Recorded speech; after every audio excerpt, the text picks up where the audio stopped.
नमस्कार, मैं रवीश कुमार। 11 मार्च को इस वक्त जो एग्ज़िट पोल हैं नतीजे आने वाले हैं। उससे पहले जो एग्ज़िट पोल आए हम बता दें कि घोर विश्वसनीयता के संकट से एग्ज़िट पोल गुजर रहे हैं। तमाम एग्ज़िट पोल में जिस पार्टी की बढ़त है उसे लेकर कोई दावा नहीं कर रहा, कोई राजनीतिक दल जो है उसे लेकर कोई बहुत उत्साहित नहीं है। और इस लिहाज से ये चुनाव एग्ज़िट पोल वालों के लिए भी एक तरह से इम्तहान है। हर पोल के बाद सवाल उभर रहा है कि क्या ये सही होगा या जो कहा जा रहा है उसका उल्टा होने वाला है। यूपी में 14 करोड़ मतदाताओं ने वोट किया है और 400 से अधिक जातियां हैं। तो आप बता दीजिए कि इनमें से किस जाति ने किसके हिसाब से वोट किया गया हो। क्या ये कोई बता सकता है? जैसे गैर यादव, गैर जाटव के बारे में आपने सुना होगा, तो हम एक वेबसाइट पे गए, 234 ओबीसी जातियां लेकर आए और उनमें से पढ़ दें कुछ जिनके बारे में आपने सुना होगा या नहीं सुना होगा। नाई हैं और रोर हैं, गरड़िया हैं, पिरही हैं, ठठेरा है, कसेरा है, डांगी, तेतवा, सुनार, कलवाई, हलवाई, जोरिया, महागीर, सिघारिया, तंवर, मोची, मेवाती, स्वर्णकार, रंगेज, लोनिया चौहान, गोले ठाकुर, लोधी राजपूत, रंगवा, मंसूरी, मुस्लिम कायस, मोमिन, सैनी, माली, सलमानी, नट, नायक, साहू नाम की ओबीसी जातियों ने किसे वोट किया होगा? क्या आप बता सकते हैं इनमें से, और किस आधार पर बता सकते हैं? अक्सर कहा जाता है कि ये वोट हैं जो बीजेपी के लिए जीत का आधार बन सकते हैं। तो इतना आसान है क्या? पिछले साल दिसंबर में अखिलेश यादव ने 17 ओबीसी जातियों को अनुसूचित जाति में डालने का अनुमोदन किया था। इनमें से कहार, कश्यप, केवट, निषाद, बिंद, प्रजापति, राजभर, बाथम, गौड़, तुरा, माझी, मल्ला, धीमर आदि जातियां हैं। इन जातियों का क्या असर होगा, क्या हम जानते हैं? इस बात के बावजूद ये सवाल इसलिए भी वाजिब हैं, इस बात के बावजूद कि बीजेपी जीत जाएगी, लेकिन फिर भी हम कैसे जानते हैं कि ये 200 जो उपजातियां हैं ओबीसी की यादव के अलावा, वो बीजेपी को ही वोट करेंगे? अब दूसरी एक तमाम तरह का विश्लेषण देखिएगा तो उसमें कोर जाति एक आती है। एक नई जाति है, मनुवाद ने खोजा है, कोर जाति से कहते हैं। इसका किसी आपको कहीं पे जिक्र नहीं मिलेगा। ये पहली बार नहीं बल्कि अब राजनीतिक विश्लेषणों में ये कोर जाति खोजकर लाई जा रही है। अब इसमें एक तरह से गैर जाटों में अब हम आते हैं। 60 के करीब 66 के करीब जातियां हैं, अनुसूचित जातियां। इनमें जाटव जो हैं वो 56% हैं, पासी समाज जो है वो 14% हैं, वाल्मीकि जो है वो 3.3% हैं। बाकी तमाम जातियां 0.5 से लेकर 1%, बहुत ही मामूली मात्रा में। और इनके नाम है अगरिया, बैगा, दुसाद, बहेलिया, बधिक, बावरिया, धानु, गोंड, कंजर, कलाबाज, लालबेगी, रावत, शिल्पकार, मुसहर, मजहबी। ये नाम मैं इसलिए पढ़ रहा हूँ ताकि आप इस समाज के बारे में भी परिचित हो सकें और जान सके कि कौन सा ऐसा पत्रकार है जो इनके बीच गया होगा, जो इनके पेशे, इनके मुद्दों को, राजनीतिक महत्वाकांक्षाओं को समझा होगा और हेडलाइन में बताया होगा आपको। तो सब कुछ क्या इतना आसान है कि गैर जाटव और गैर यादव कह देने से एक समीकरण निकलता है? इस बात के बावजूद कि सपा जीत सकती है, इस बात के बावजूद कि बीजेपी जीत सकती है, लेकिन तर्क क्या हैं इन सब के? अब जो एग्जिट पोल आ गए हैं वो हम आपके स्क्रीन पर हम डाल देते हैं। ये पोल्स हैं। उत्तर प्रदेश में बीजेपी को बढ़त है, 211 सीट है। समाजवादी कांग्रेस गठबंधन को 122 और बसपा को 61। बसपा भी हार रही है, सपा कांग्रेस भी हार रही है और बीजेपी एक तरह से जीत रही है। तो ये उत्तर प्रदेश के तमाम एग्जिट पोल के नतीजे हैं। अब हम दूसरा ग्राफिक्स बदलते हैं स्क्रीन पर। पंजाब जो है उसमें 54 कांग्रेस को है और 52 आम आदमी पार्टी को, अकाली को 10 है। ये औसत निकाला गया है। कई प्रकार के 4-5 प्रकार के जो एग्जिट पोल आए हैं, इसको देखकर आप एक अंदाज़ा निकल सकता है कि आम आदमी पार्टी अगर इतनी बराबर है और दोनों पार्टियां बहुमत से दूर हैं तो कुछ भी हो सकता है। एक अनुमान ये भी है कि आम आदमी पार्टी बहुत आगे जा सकती है। एक अनुमान ये भी है कि आम आदमी पार्टी को शायद इंतज़ार करना पड़े। अब दूसरा ग्राफिक्स है गोवा का। उत्तराखंड में यहाँ भारतीय जनता पार्टी तमाम तरह के पोल में, 3-4 एग्जिट पोल में सबसे आगे है, 42। तो वो पूरी तरह से सुरक्षित है। सरकार बनाने के लिए कांग्रेस को विपक्ष में बैठना पड़ेगा। थोड़ी प्रैक्टिस होने के लिए उनके पास, कांग्रेस के पास अच्छी बात है कि 24 की संख्या मिल रही है, तो थोड़ा संघर्ष करना और बोलना भी कांग्रेस को थोड़ा आ जाएगा, राहुल गांधी के अलावा भी। अब जो गोवा की जो 40 सीटें हैं उनमें देख लीजिए तो कांग्रेस को 12 है, भारतीय जनता पार्टी को 18 है और आम आदमी पार्टी को 3 है। दिलीप पांडे हमारे साथ थे थोड़ी देर पहले, वो इस तरह की बातों से सहमत नहीं है। वो कह रहे हैं कि अभी भी नंबर आने दीजिए। आमतौर पे जो एग्जिट पोल होते हैं उनका कहना है कि आम आदमी पार्टी को कम दिखाते हैं, कभी भी ज़्यादा नहीं दिखाते जितना वो हासिल करती है। और इसी तरह से ये कहा जाता है कि एग्जिट पोल में भारतीय जनता पार्टी को बढ़ा चढ़ाकर दिखाया जाता है, खासकर बिहार के बाद से, और आमतौर पे भी उसमें वो पार्टी जीतती हुई नज़र आ सकती है। तो एग्जिट पोल गलत हो सकते हैं, सही हो सकते हैं। इससे ना हम पे कोई फ़र्क पड़ता है ना आप पे फ़र्क पड़ता है। आप भी कल से परेशान किए हुए हैं कि बताओ कौन जीतेगा, तो कुछ जवाबदेही आपकी भी है। तो राजनीतिक चर्चाओं की एक बिरादरी होती है इस देश में, जो इस देश की राजनीति को बदल तो नहीं पाते लेकिन अपनी चर्चाओं से ख़राब ज़रूर करती है, क्योंकि इससे पता चलता है कि जो नेताओं के चुने जाने की क्वालिटी है उनमें कोई विशेष सुधार नहीं हुआ। तो हम चर्चा करेंगे। हमारे साथ वंदिता मिश्रा हैं, नेशनल ओपिनियन एडिटर हैं इंडियन एक्सप्रेस की, सबसे किनारे, और बीच में हैं पूर्णिमा जोशी, आप पॉलिटिकल एडिटर हैं हिंदू बिजनेस लाइन की, और नेहा दीक्षित हैं, स्वतंत्र पत्रकार हैं, आपको और वायर के लिए आप लिखती हैं, और आपको इस वक्त अभी चमेली देवी पुरस्कार मिला है, तो हमारे दर्शकों की तरफ से आपको बधाई। और बनारस से स्काइप से सुप्रिया शर्मा, आपको भी चमेली देवी पुरस्कार मिला हुआ है, बाकी 3 लोगों का मैं नहीं जानता हूँ, आप बता सकते हैं। सुप्रिया शर्मा नेशनल एडिटर हैं स्क्रोल, और सुनीता एरन हैं रेजिडेंट एडिटर हिंदुस्तान टाइम्स। तो मुझे लग रहा है कि मुझे इस स्क्रीन से बाहर हो जाना चाहिए, लेकिन फिर भी हम इस चुनाव को आप लोगों ने काफ़ी विस्तार से रिपोर्टिंग की है, और आपकी रिपोर्टिंग काफ़ी अलग थी, और मुद्दों को आप लोगों ने अलग अलग तरीक़ों से समझा। मैं आपकी वंदिता जी की टिप्पणी चाहता हूं कि ये नॉन यादव नॉन जाटव क्या है? जैसे आपने बोला, ये इतनी सारी जातियां हैं, छोटी छोटी हैं, और सबके नाम, सबके पेशे, सबकी लाइव्स, सबके कंसर्न्स और इश्यूज अलग हैं। पर कई जगह पे ये सुनने में आया कि इनकी एक गठड़ी बन सकती है। अब वो मुझे लगता है इंटरेस्टिंग इस इलेक्शन में ये है कि कई पॉइंट्स हैं जो फिक्स्ड हैं और कई हैं जो थोड़ा मूव कर रहे हैं। अच्छा।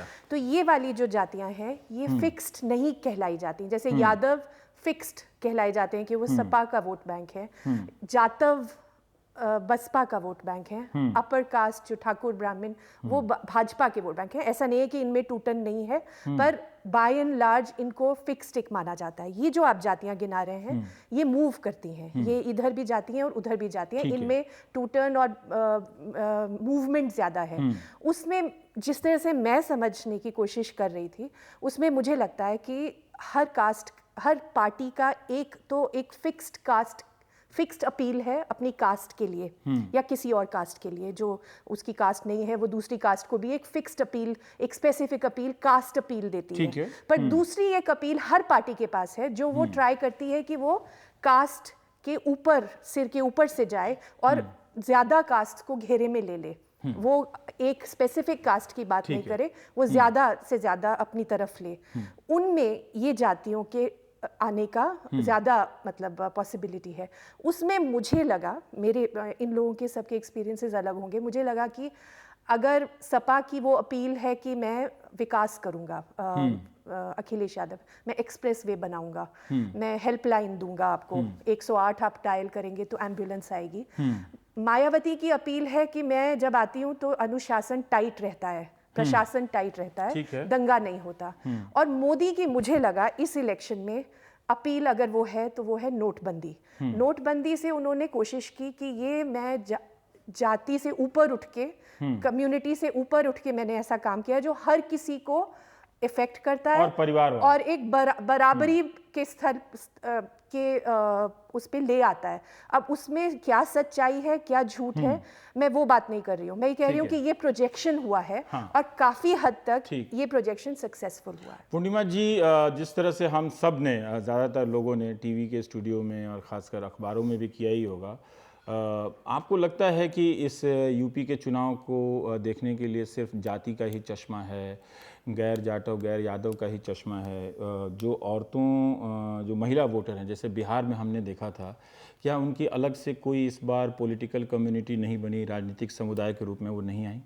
देखिए, बिहार और यूपी की राजनीति बहुत अलग अलग तरीके की होती है। बिहार में एक बैकवर्ड फॉरवर्ड फार्मूला बना था जो यूपी में एक तरह से मुश्किल है, क्योंकि नहीं है उस तरह से। यूपी में उस तरह से नहीं हो पाता है, क्योंकि यूपी में जो इंटरमीडियरी पेजेंट्री है, जो यादव गुर्जर जाट समाज है, वो काफ़ी आगे चला गया है। दलितों ने अपनी अलग गोलबंदी की है मायावती के साथ मिलकर। तो उस तरह का मिलन जो है, जो मायावती एक अलग दिखाती हैं और मुलायम अलग दिखाते हैं, अखिलेश अलग दिखाते हैं, लेकिन जिसमें मायावती का जो वोटर है वो अपर कास्ट को अपना ऑपरेसर डायरेक्ट नहीं समझता है, वो यादव को अपना ऑपरेसर ज़्यादा समझता है। और बिहार में ये अलग चीज़ है, क्योंकि बिहार पर में ये सब विश्लेषण भी तो समय के साथ बदलते होंगे ना। कैसे ऐसे हो सकता है कि उत्तर जी, प्रदेश ज़रूर। ने 3 बड़े राजनीतिक फैसले 2007 से लेकर 14 तक लिए हैं, तो क्या मतलब वो मानस उसका बिल्कुल ही इन्हीं सब चीज़ों के आधार, मायावती के पास सिर्फ जाति के आधार पर ही जाना हो गया, और अगर वो 2014 में जाटव मायावती से अलग होकर बीजेपी के पास गया था तो वो किस आधार पर गया था? देखिए, बीजेपी का आधार वही जाटव बीजेपी के समय 2014 के समय वो जातिवादी नहीं है, क्योंकि उसका 40% या 30% डेटा दिख रहा था स्क्रीन पे, वो बीजेपी को वोट करता है। अब जब वो लौट के आता है तो सब कोई अपने अपने कोर कास्ट की तरफ ड्रिफ्ट, ये हम इसी पे क्यों मानते हैं? हम ये क्यों नहीं मानते कि वो बीजेपी के पास गया तो उसके वादे पूरे नहीं हुए तो वो लौट आया अपनी तरफ से? नहीं, देखिए, ये बात एक आप अलग तरीके से और देखिए कि बीजेपी की जो राजनीति है वो एक अलग तरीके की राजनीति है। बीजेपी की राजनीति मुसलमान अपीजमेंट की राजनीति है। उन्होंने जो एक दरार हिंदू मुसलमान की पैदा की हुई है, जो कि परमानेंट है, वो उनका परमानेंट इशू है, वही दरार अब जातियों के बीच में भी है कि देखिए, यादव को बहुत कुछ मिल गया, आप लोगों को नहीं मिला, तो ये यादव अपीजमेंट। देखिए, चमार को बहुत मिल गया, जाटव को बहुत मिल गया, आपको नहीं मिला। यही राजनीति जो एक द्वेष की राजनीति है, वो बड़ी सक्सेसफुली एम्प्लॉय होती है हर एक इलेक्शन में, आपको भी मालूम है। तो बीजेपी के पास जातिवाद नहीं है, उनके तो पास इस चुनाव में नया क्या हो रहा था उत्तर प्रदेश में? देखिए, अभी मैं जब पिछले में इलेक्शन के पहले से बहुत जा रही थी, क्योंकि मैं एक मायावती के आर्टिकल पे काम कर रही थी कैरावैन के लिए, तो उसके दौरान मैं ये समझने की कोशिश करी कि 2014 के बाद मायावती ने कई सारी चीज़ें बीएसपी ने लगाई बामसेफ के साथ मिलके ज़मीन पे, ताकि वो जितना उनका जैसे जो है जितना दलित वोट भाजपा में गया था उसको वापस बसपा में लाने के लिए, और उस तरीके से उन्होंने कई सारी चीज़ें ज़मीनी तौर पर करी थी। और जो अभी इलेक्शन में ये जो नैरेटिव बन रहा था कि ये विकास हो रहा है या अखिलेश सरकार ने काम किया है, जैसे अभी मैं बुंदेलखंड से आई तो वहाँ पे उनका मेन बातें वो ये बोल रही हैं कि हाँ ठीक है, एक दलित महिला ने मुझे कहा कि ठीक है सड़क तो बन गई है मगर हमें अभी भी राशन नहीं मिल रहा है, या जो अस्पताल है प्राइमरी हेल्थ सेंटर है वहाँ पे लोग नहीं बैठते हैं, या यहाँ हमारे यहाँ जब भी रेप का केस होता है या महिला हिंसा का केस होता है तो पुलिस एफआईआर नहीं लिखती है, एनसीआर लिखती है जो नॉन कॉग्निजेबल रिपोर्ट होती है। सभी महिलाओं में इस तरह से था। ये इन महिलाओं ने सभी ने ये बात कही, तो उनका ये मुद्दा था कि ठीक है आप सड़क बनाइए या आप कंप्यूटर बांटिए, मगर जो हमारे बेसिक मुद्दे हैं जहाँ पे हमें अभी भी राशन ऑनलाइन आपने कर दिया है पीडीएस, तो हमको राशन नहीं मिल रहा है, हमारा अस्पताल नहीं चल रहा है, स्कूल में से जो है दलित टीचर आता है उसको डकैत उठा के लेके जाते हैं। तो इस तरह की मुद्दे पे वो ये कह रहे थे कि पिछले रजीम में कम से कम ये कहा गया था कि अधिकारी को अपने दफ्तर में बैठना है, जो इस बार नहीं हुआ। तो ठीक है विकास की बातें हैं, मगर ये सारे जो बेसिक मुद्दे हैं उसको लेके लोग, मुझे ऐसा लगता है, बहुत सारे हिस्सों में यूपी में उखड़े हुए हैं। ठीक है सुप्रिया, हम थोड़ा आपसे जानना चाहते हैं कि क्या उत्तर प्रदेश का चुनाव उसी तरह से हुआ जैसा स्पिन डॉक्टर्स या रणनीतिकार बनाना चाह रहे थे, उसको क्रिएट करना चाह रहे थे स्ट्रेटेजिस्ट, या लोगों ने इस चुनाव को अपने मुद्दों के हिसाब से वो किसी और दूसरी दिशा में लेकर गए हैं? जी रवीश, मैं पूरे उत्तर प्रदेश के बारे में कुछ नहीं कहना चाहूंगी, क्योंकि मैं 2 महीने से लगातार एक ही गांव में आके समय बिता रही थी, लोगों से बातचीत करी थी। तो मैं खास सिर्फ इस गांव के बारे में बात करना चाहूंगी। ये बक्शा गांव है, जौनपुर जिले में है। मैं अभी बक्शा से ही बोल रही हूँ। और जो मुझे यहाँ की तस्वीर लगी वो ये कि जो एक बिग पिक्चर एनालिसिस होता है स्टेट लेवल पे, वो शायद सीट लेवल पे होना चाहिए। तब शायद हमें ज्यादा बेहतर समझ में आए कि आखिर वोटर क्या सोच रहा है और वो क्या कर रहा है। जैसे ये क्षेत्र जो है ये मलहनी क्षेत्र है और यादव बहुल इलाका है, और सपा पिछले कई इलेक्शन यहाँ से निकालती आई है, और उसी वजह से बसपा के जो प्रत्याशी हैं वो भी यादव हैं, विवेक यादव हैं। वो एक पॉलिटिकली इन्फ्लुएंशियल फैमिली से हैं। तो अगर गणित देखा जाए, जातीय समीकरण देखा जाए, तो ऐसा लगेगा कि 2 यादव हैं, पारसनाथ यादव सपा के और विवेक यादव बसपा के, तो यादव वोट थोड़ा खंडित होगा, और जो बाकी लोग हैं वो बीजेपी की तरफ जाएंगे, जो फॉरवर्ड कास्ट हैं और जो गैर यादव और गैर जाटव, वो सब एक तरह से बिग पिक्चर एनालिसिस लगेगा, लेकिन इसमें कहीं ये बात भी अहम है कि एक चौथे उम्मीदवार हैं धनंजय सिंह, जो कि निषाद पार्टी से लड़ रहे हैं।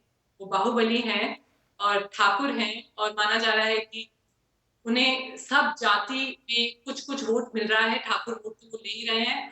और बाहुबली होने के नाते ऐसा लगेगा कि लोग प्रेशर में दे रहे हैं, लेकिन इतने लोगों से जो बात हुई, यहाँ की जो एक साइकोलॉजी है कि लोग देखते हैं कि कौन नेता है जो उनकी बात सुनता है, कहाँ किसके दरवाजे पे जाके सुनती है। और धनंजय सिंह के बारे में कहा जाता है शादी क्या हो या मरनी तेरवी हो तो तक पहुंचाते हैं। तो एक जो फ्यूडल सोसाइटी में लोग की कुछ है, वो कई बातों को लेकर एक वोटिंग होती है। लोग कहते हैं कुछ वोट जात का, कुछ पार्टी का, कुछ व्यक्तिगत। तो इस तरह से जो वोट संचित होता है और उसका जो एक हर एक कंस्टिट्यूएंसी का एक अलग एनालिसिस होता है, शायद वो किया जाए तो एक तस्वीर हम लोग निकाल सकते हैं। जी, कुछ जाति का, कुछ पार्टी का, कुछ व्यक्तिगत। सुनीता, हम आपसे जानना चाहते हैं कि इस चुनाव में क्या सारे मतदाता एक समूह में शिफ्ट मूव कर रहे थे, या आपको कोई इंडिविजुअल वोटर भी दिखा जो अपनी पसंद से, अपने हिसाब से वोट कर रहा हो? रवीश जी, बहुत क्लियर नहीं है क्वेश्चंस, पर जितना मैं समझ पाई हूँ, मुझे लगता है कोई भी कास्ट एक समूह में नहीं चलता है। मैंने बनारस से लखनऊ वापसी में मैंने अपने ड्राइवर को कहा कि हर 25 किलोमीटर पे तुम गाड़ी रोक देना, देखना 25 किलोमीटर हुए गाड़ी रोक देना। और मैंने वहाँ पे लोगों से बात करी, डिफरेंट कास्ट के लोगों से बात करी, उनकी चॉइसेस बिल्कुल फर्क हो जाती थी। अगर आगे मुझे सुनने को मिलता था समाजवादी पार्टी ने बहुत काम किया, अखिलेश अच्छे हैं, तो आगे चल के ये सुनने को मिलता था हाँ अखिलेश अच्छे हैं बट अब बीजेपी की हमें जरूरत है। और फिर 25 किलोमीटर के बाद बीएसपी की बात होती थी। कास्ट एक बहुत इंपॉर्टेंट चीज है, बट कास्ट की जो आइडेंटिटी पॉलिटिक्स है उसमें आज की तारीख में एस्पिरेशंस जुड़ गई हैं। तो जो कुछ कास्ट को मिला है, कुर्मीज हैं, अगर बैकवर्ड कास्ट लें यादव्स को मिला है, या अगर हम दलितों में देखें तो जाटव्स को मिला है, बट कुछ ऐसी कास्ट हैं जिनको ये लगता है हमें कुछ नहीं मिला है।